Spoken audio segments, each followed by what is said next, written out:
Okay, so here we are in mid-July. It's got my Blueray certified organic blueberry here in mid-July. And I'd already dug my trench as, you know, in the previous video. And I gotta really get it in the ground. If I plant this right now, will it live throughout the season and establish itself? I do feel like I'm gonna give it some benefits. So I put this other guy in early spring, and he's got some fruit on him. So what do I have? I have this acid mix from Down to Earth. It's a 436. The other thing I learned was with mycorrhizal networks, blueberries have a specific mycorrhizal network. So the mycorrhizal stuff I have for trees and shrubs, it doesn't really help blueberries, so I'm not gonna put that in.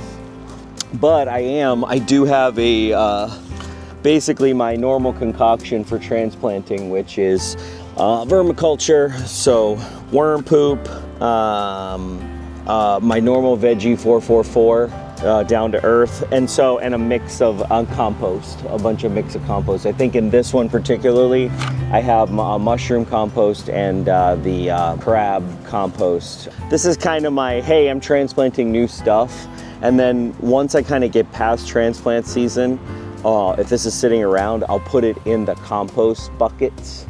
That way it kind of distributes itself back into the garden. So as you'll remember, I made this as an acid layer. So I have the bark and I have the peat moss. And I probably shouldn't use peat moss anymore. I know it's getting less and less. But anyway, for these blueberries specifically, I have this area. And I think whichever one does better or doesn't die, this poor guy, I'm gonna put a different one in the middle next year. So that's my plan. 1 to 2 tablespoons per gallon of soil. So I'm gonna mix this up. I'm gonna mix in, a lot of times with this, the thing that I found is you don't use enough. So here we go. I'm gonna go ahead and plant this, get this guy ready, put him in here. I'm gonna add the fertilizer, get him in nice. He's pretty well wet from the rainwater, so I think he's in a pretty good place. And then put down the mulch here. These are western bark, excuse me. So I'm gonna go ahead and get some more of that on top, and we're good to go. I hope that it survives. And but that's for another video.